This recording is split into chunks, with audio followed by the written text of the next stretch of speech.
வணக்கம் மக்களே. ஜனநாயகம் படம் லீக் ஆனது இருந்து பல சர்ச்சைகள் எழுந்து கொண்டு தான் இருக்கிறது. இந்த படத்தை விஜய் தான் வெளியிட்டு இருக்காரு, அவருடைய அரசியல் ஆதாயத்திற்கு தான் வெளியிட்டு இருக்காரு அப்படின்னு பலரும் தவறான கருத்துக்களை தெரிவித்து வராங்க. இந்த படத்தை திமுக தான் சதி செய்து தற்போது வெளியிட்டு இருக்கிறது. இந்த படம் இப்போது வெளியானால் அவருக்கு 400 கோடிக்கு மேலே நஷ்டம் ஏற்படும், இது விஜய்க்கு மிகப்பெரிய அளவு பாதிப்பை ஏற்படுத்தும் அப்படின்னு முடிவெடுத்து திமுக வெளியிட்டதாகவும் சில சர்ச்சை கருத்துக்கள் வெளியாகி கொண்டு இருக்கிறது. இந்த நிலையில் போலீஸார் தீவிரமான விசாரணை மேற்கொண்டு ஏற்கனவே ஒரு 6 பேரை கைது செய்து இருக்காங்க.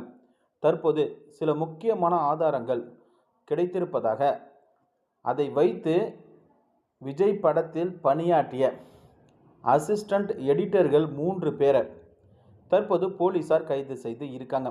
இந்த 3 பேர் தான் தற்போது இந்த படத்தை இணையதளத்தில் வெளியிட்டதாக ஆதாரத்துடன் கைது செய்து இருப்பதாக போலீஸார் தெரிவித்தும் இருக்காங்க.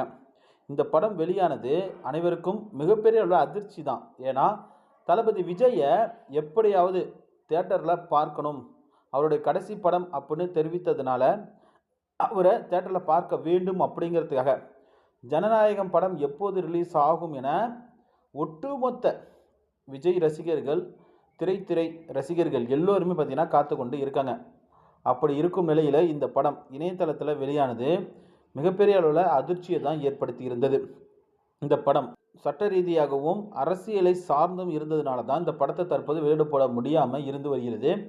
இந்த படம் இந்த சட்டசபை தேர்தல் முடிந்த பிறகு தியேட்டரில் வெளியாகும் என எல்லோருமே எதிர்பார்த்து இருந்தாங்க. ஆனால் இணையதளத்தில் வெளியானது அதிர்ச்சி தான்.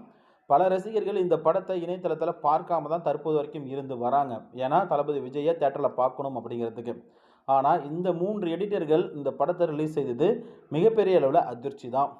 தொடர்ந்து தீவிர விசாரணை சென்று கொண்டு இருக்கிறதாம். எதற்காக இந்த படத்தை ரிலீஸ் செய்தாங்க, யார் சொல்லி ரிலீஸ் செய்தாங்க அப்படிங்கிற தீவிர விசாரணையும் சென்று கொண்டு இருக்கிறது. இந்த விசாரணை முடிந்த பிறகு தான் உண்மை வெளிவரும்.